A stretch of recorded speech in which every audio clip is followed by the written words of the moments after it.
When we think about the very first thing that is about introduction to SDN, SDN, of course, stands for Software Defined Network, and we, being network engineers, have been hearing about SDN since long time now. Because when Cisco actually came up with the new CCNA, which was, I guess, 200 125. Earlier, that was 200 120, which was version 2, and then they launched version 3. And in this version 3, they added the mention of software defined networking,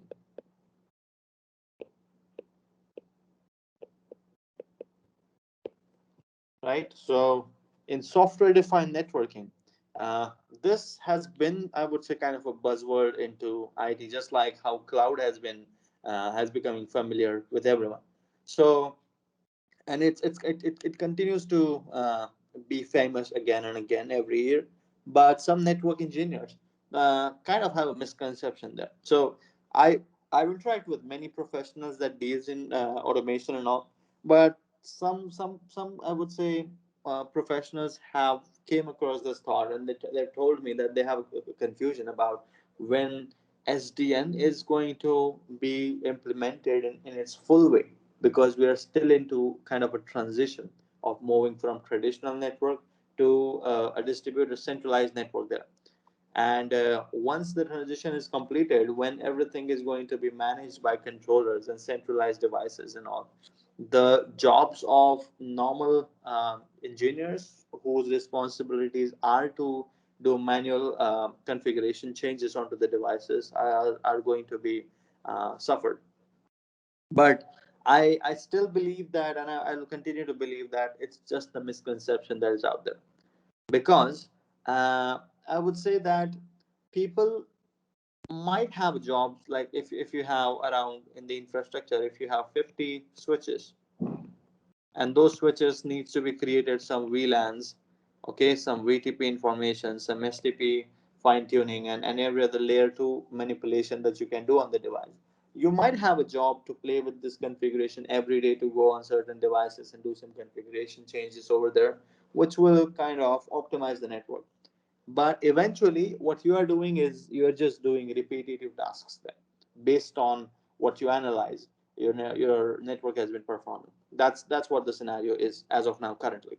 But when you think about, I would say, uh, how your job role should be changing from that is, you should not be spending time, or one should not spend time in doing repetitive tasks, because humans have created computers, humans have created machines that can take care of repeating the uh, single job that they need to. And if a human does repeat the task for 100 times, which is just the same task, the task is more error prone, because humans are not that optimized in order to repeat the task one after one after one after one.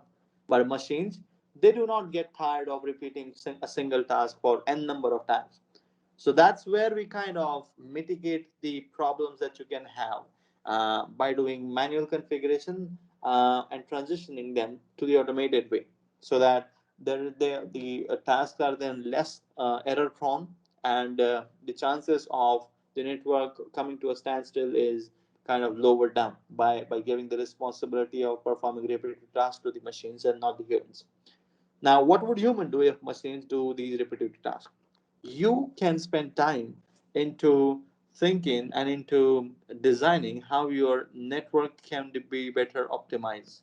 So optimization is a key element to the growing complexity of today's network scenario. And every network needs to be optimized in order to utilize full features of the resources that companies now purchase, which are like thousands of dollars are spent for that. So when you can't use full of the resource that is available in the infrastructure, it's actually you're wasting kind of a money there, because you don't want to jump into that complex thing. But it's like, if you optimize it, it's the best way possible to fully make use of the things that you have there, right? That's what SDN, I would say, is all about. But then when you go to the baseline of understanding SDN in even a better way possible, then to answer these questions, you actually need to know more about how traditional networks are behaving, or how traditional network works.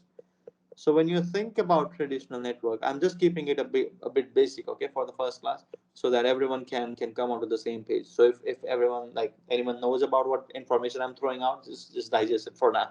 So when I think about traditional network, we generally use networking in a traditional way possible. So far, for the last almost 3 decades, we have been working in a traditional way. So we have specific network devices. We have something like routers, right? We have something like switches. We have something like firewalls and other things. So when you think about all these devices that we kind of implement into the production environment, these network devices are manufactured and created by different companies, right? Majorly we have Cisco, then we have Juniper, right? Then we have Sienna, then we have Huawei, we have Palo Alto, we have F5, we have Fortinet, right? We have Checkpoint and various other companies that deals into creation or creating all these networking devices that we use. There are other vendors as well. And most of these particular devices that we use, routers, switches, firewalls, load balancer, ICE, and all these like Nexus switches and all these things are basically configured via one major chunk of way, which is called as CLI, command line interface. Although there are like some secondary options as well that you can configure these devices by using GUI products, right? Like you have, if you have an ASA, a firewall of Cisco, this ASA can be connected to a management PC, and then in the management PC you can implement or you can install something called ASDM, Application Security Device Manager. And this ASDM is a GUI tool that actually gives you the ability to manage the ASA that you're connected with, and you can do all the configurations on that ASA by using the GUI options. Otherwise, you can also use on the same management PC softwares like Putty in order to get connection with the CLI of the ASA and then deploy the config. That's another option that you have, right? But a network device, for example, a router, when you talk about that, or a firewall, when you talk about that, the device has different functions that it has to perform. And think for a moment, for example, if you have some scenario like you have some R1 connected to R2, connected to R3, and all of these, R1 has certain networks, R2 has certain networks, R3 has certain networks. When the traffic needs to go from here to here, then R1 kind of has to check the information like what's the source IP coming from, what's the destination IP coming from, and then it needs to check this information into the routing table of that. And once it finds out ways in order to how to forward that particular traffic ahead, then it forwards that traffic by taking the decision of finding out the best path and then sending that traffic across. Then the router also needs to take care of calculating the best route by using protocols like OSPF, by using protocols like BGP, by using protocols like EIGRP, right, and various others as well. So the routers are required to learn networks that are installed onto the production environment, and then make sure that the information is available into their routing table so that they can forward traffic for these networks. Then it also need to work with ARP in order to be able to resolve their physical address and reach out to them, right? So that's another thing that they need to take care of. And there are a bunch of other things that the router is responsible for. Now, all of these tasks or all of these operations are divided into three different planes. One, we have something called control plane. The second that we have is called as data plane. And the third that you have is called as management plane.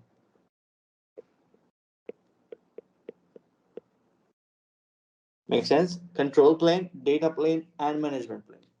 So when you talk about this control plane is responsible for exchanging routing information by, you can say, working up with like the actual task that control plane does is to whatever configuration is deployed on the device, according to that, forming up tables, forming up information that would help the feature to function. It's like if you configure OSPF. So when you think about OSPF, if you have neighbors, like R1 is connected to R2, R1 is connected to R3, and is connected to R4 as well. And all of these devices are, let's say, connected to R5. So when R5 has a network that is 50.0.0.0, and then R1 needs to reach out to this 50.0.0, since this is an OSPF domain, your R2 is going to give the best route or the routes that it knows about, 50.0 to R1, because you are the OSPF neighbor. Then R3 is also going to do the same. R4 is also going to do the same. Now, as R1 has received multiple ways that it can reach out to 50.0, R1 needs to figure out what's the best route. And in order to perform this best route calculation, the CPU is responsible for that. And once you are able to figure out, or your router is able to figure out the best route, that route is installed into the routing table of the device. So these are certain tasks that actually depends on the type of configuration that you deploy into the device. And that configuration affects the control plane behavior of the device. Makes sense. So yeah, the tasks that are performed by control plane is like learning MAC addresses if it's a layer 2 device, or you can say calculating STP topology in order to become a loop free topology there. Building up ARP tables or working up with the protocols, routing protocols like OSPF, EIGRP, all these things are worked and managed by the control plane. Then if you talk about the second plane, which is data plane, then data plane is responsible for actually forwarding the traffic. It's not control plane which forwards the traffic, it's basically data plane that forwards the traffic.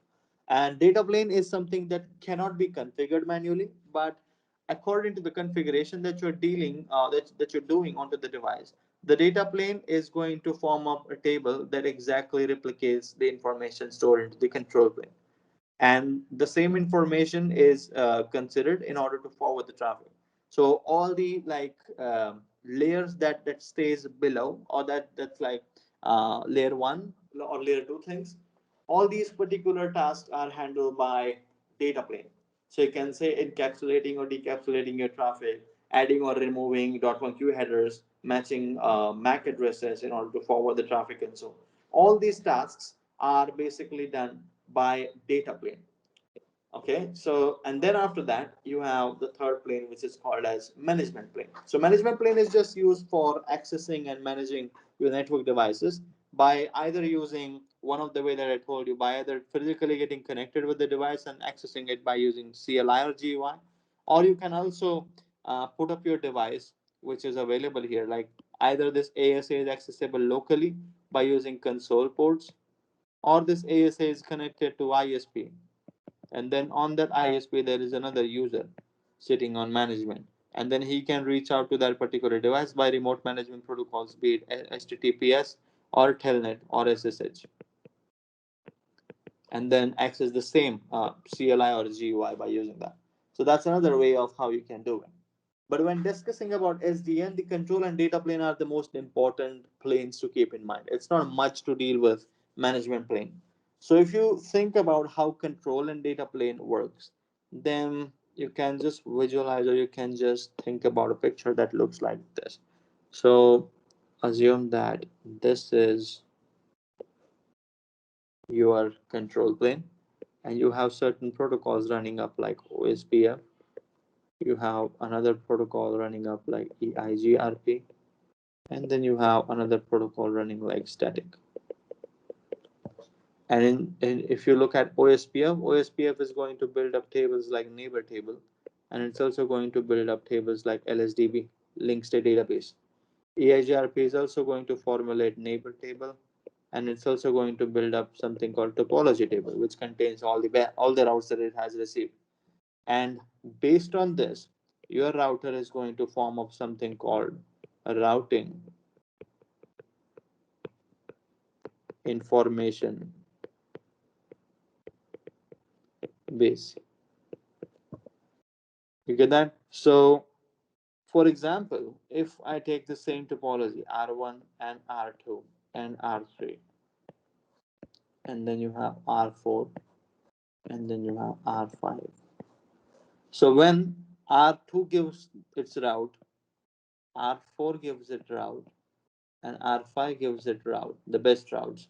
These three routes are received from three different neighbors. So these routes are going to be stored into your link state database because all of them are best routes there by their neighbor. Now, out of these three routes, whatever best route is going to be there, that route will be installed into the routing table. And this task is going to be done by both of the protocols. But then for static, you do not actually learn these route dynamically from your neighbors. You manually add them to your routing table. That's why the entries of static routing are directly injected into the routing table. That's how it works. And that's how your router kind of figures out what's best route in order to reach out to any destination that it has. And then this is how your control plane for now like looks like. And then if you look at your data plane,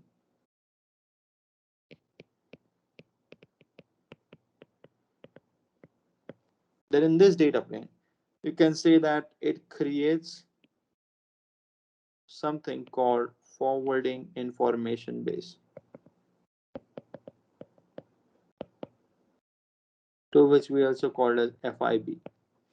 So this is like the data plane is connected with all the, you can say, ports.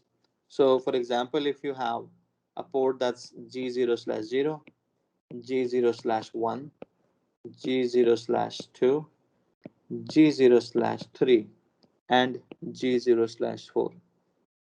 And whenever there is like a traffic coming from G0/0, then this traffic actually is going to be inspected by the data plane because the data plane is going to consist in information that is provided by the control plane. It's exactly the same copy of the routing table as the forwarding table. So when you look at this, then it's like your device is going to consider this, that incoming traffic is going to check the source IP, check the destination IP, and based on that, it's going to check into the forwarding table that on which interface the network is connected, the desired destination network is connected. If the traffic needs to go on 4.0 and is connected over here, then your data needs to be like taken from here and went out over here. But that information again is decided from the information available into the forwarding table. Makes sense how these planes actually work up. Now, when you consider the same information about how it affects your traditional network, and by considering this information, what limitation do you face into your traditional network? So let's consider a scenario here that there is kind of an ISP,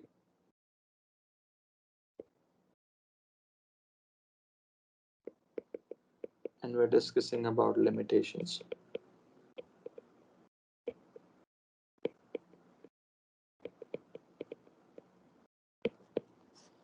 So let's say there is kind of an ISP that is available, and this ISP is allowing you to connect with multiple sites. So you have a site in London, you have a site in Dubai,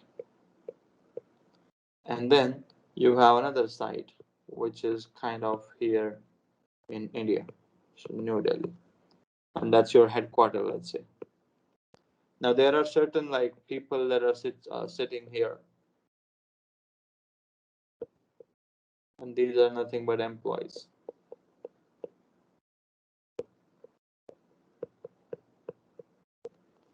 And both of these sites are reachable to the New Delhi headquarter that you have here. So when you look at the same, let's say that in this headquarter, you have certain applications that are being hosted onto a server. And this is nothing but an ESXi server on which there are virtual machines that are being hosted.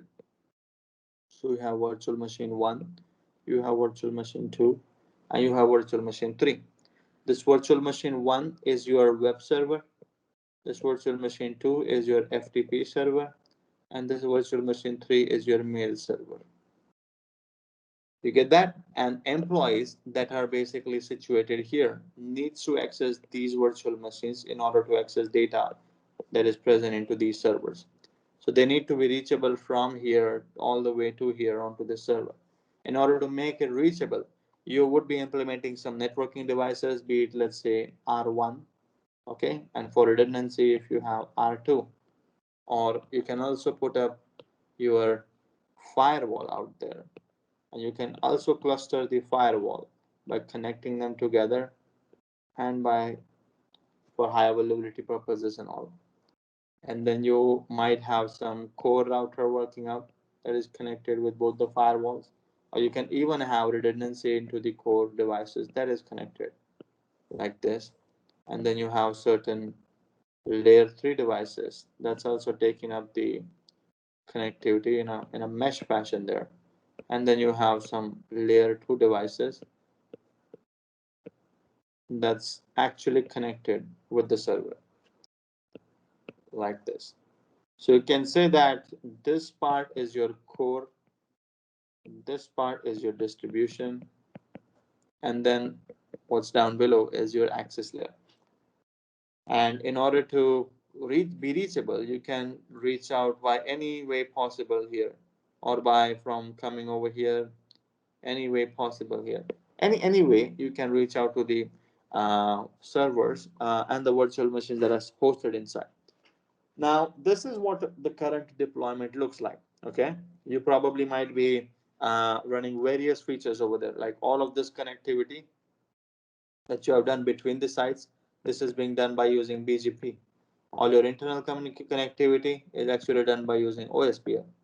Okay, then on this devices there is NAT running up, there is access control list running up on the firewall.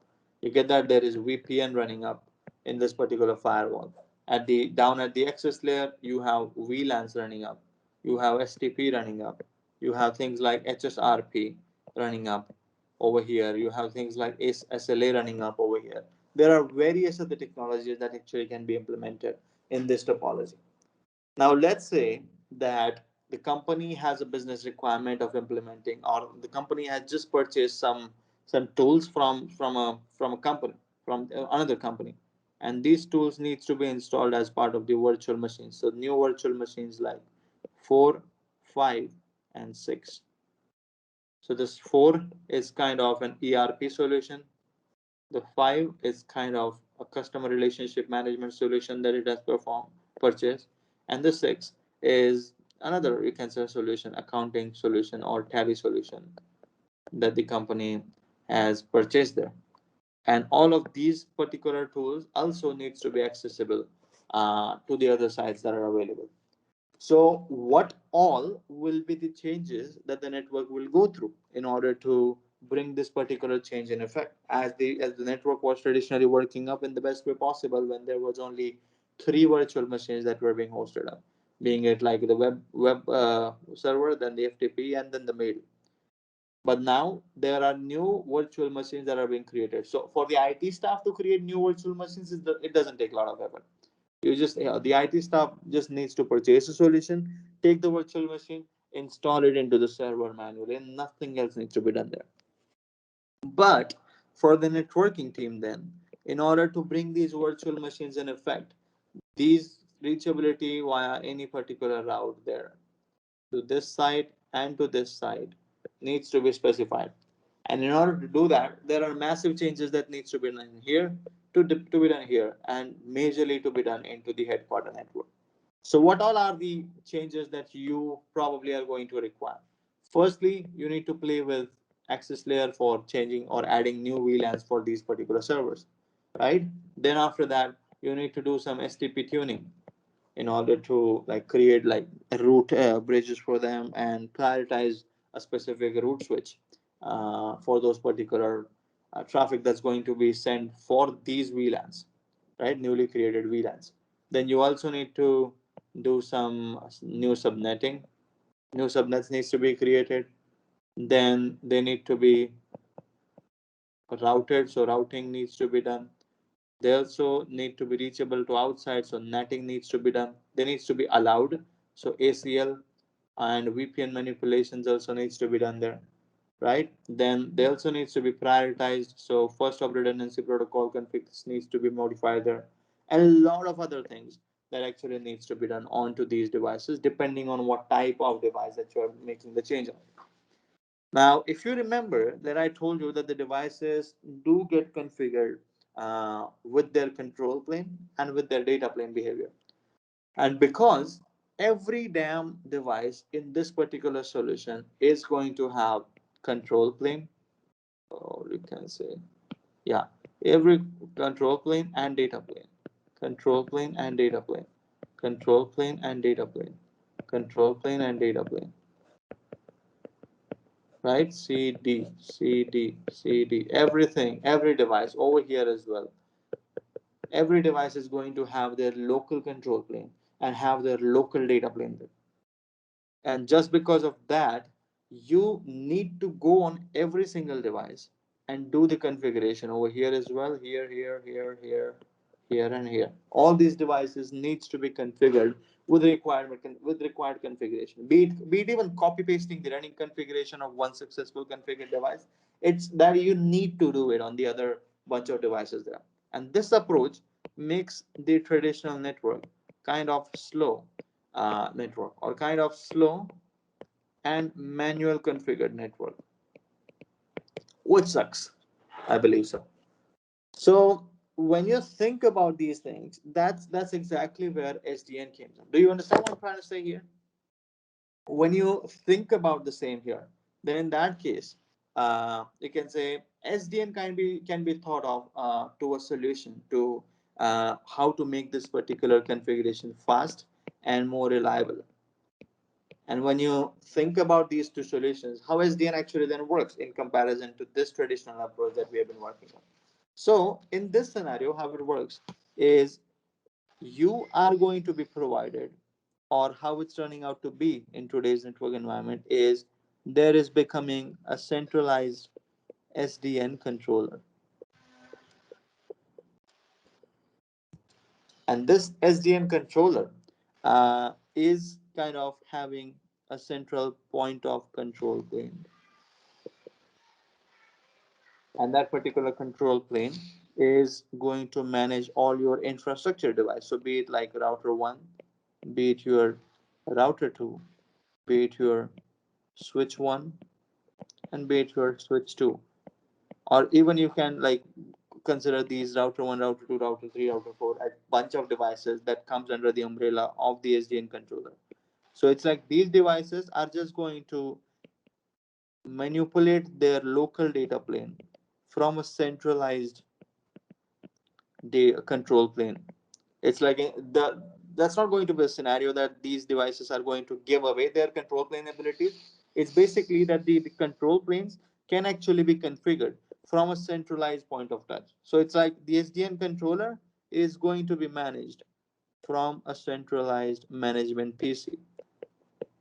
And this management PC can actually use almost applications like Python, or applications like JavaScripting, applications like Postman, applications like third party apps, be it like any third party dashboards that your company is uh, developing or working up with. These applications can be installed into the management PC, and then by installing them, your device or your management PC can interact or reach out to these devices. So if these devices are pretty much normal, okay, like these are normal 7200 series routers, okay, or 2900 series switches and all these things, these devices do not really have the ability to work up with advanced routing, advanced automation protocols like REST API and all, but they can be made reachable. And by using management protocols like SSH, you can actually deploy configuration onto bunch load of devices from a single deployment of Python script. So assume it like this way. If I give an example, that let's say there is a manager, and that particular manager, like we have Vinay over here, right? So when I ask his team to go out and go out on the deployment infrastructure and then uh, create an Excel sheet, and in that Excel sheet, he needs devices, or he needs like ICE devices, he needs Nexus switches, he needs you can say whatever ASR routers that you have, and whatever normal routers and switches that you have. So all these devices are there into the deployment.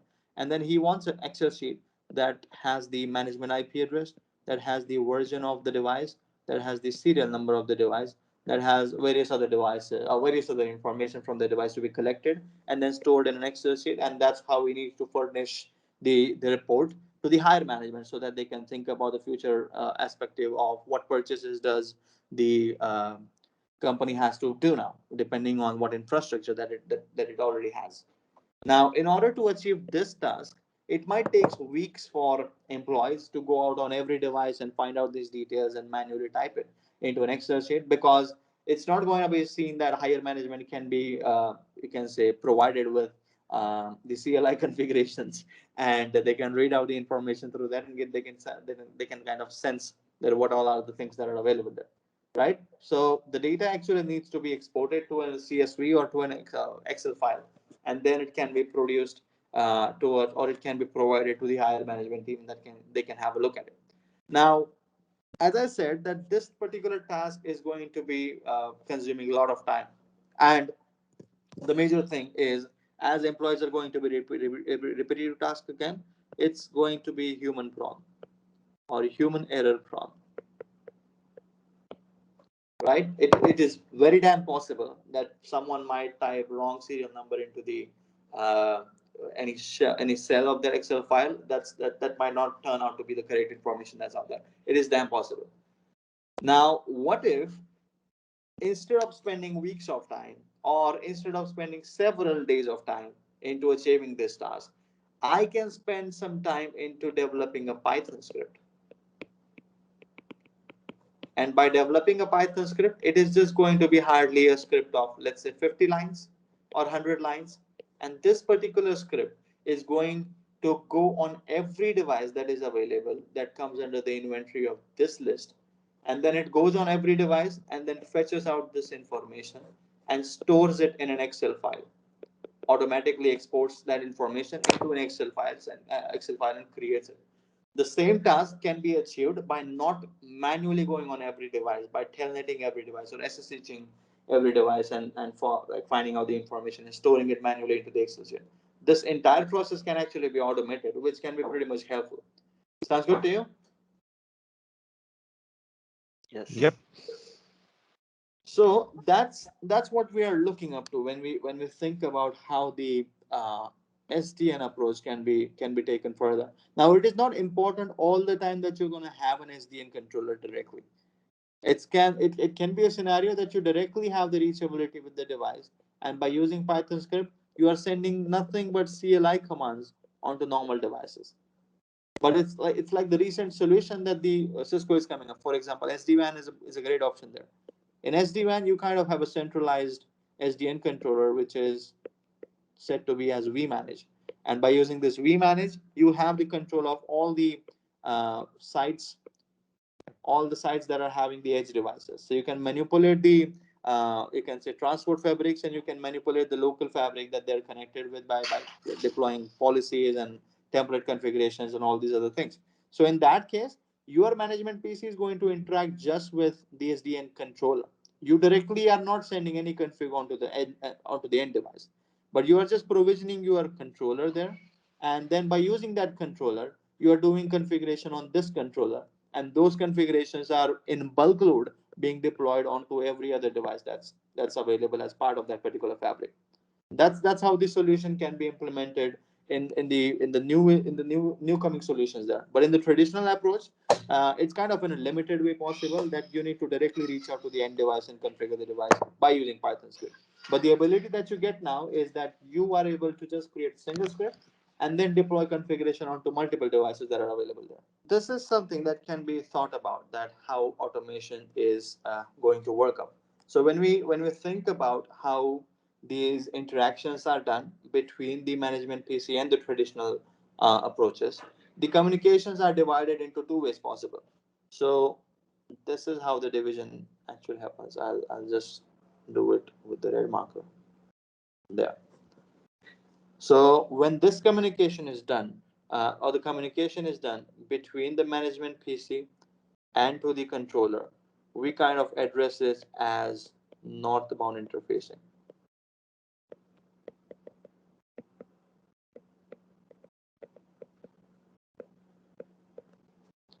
And then when the SDN controller communicates, with the infrastructure devices that are deployed, we call it as southbound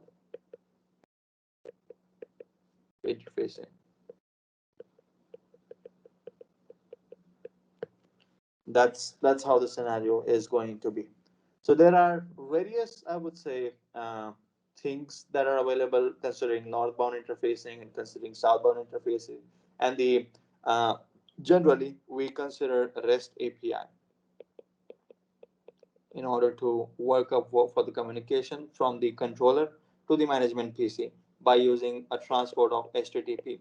And then the controller communicates with the devices by either by either using uh, northbound interfacing protocols, be it netconf or be it any other thing that's going to work out. But yeah, REST API is going to play a major role over here when we talk about advanced automations that are going to be deployed. But when we are beginning our session at the beginning there, then we're going to start up with normal iOS automation. So when we think about normal iOS automation, we are going to kind of have devices which are router 1, router 2, router 3, router 4. And these devices will directly be configured by deploying Python scripts onto these individually. So it's like we'll be creating a Python script that actually deploys the configuration on a single device. Then we'll be configuring a single Python script that deploys configuration on multiple devices, and then we'll be optimizing it, taking it further and further and further. So when you get comfortable with Python, then we're going to dig into model-driven programmability and understand by bringing an SDN controller inside, and then see how the configuration can be deployed and all. So that's kind of how the flow is going to be. Are we good with understanding SDN, the limitations of traditional networking, and why we are going to have automation in the picture and how it helps you?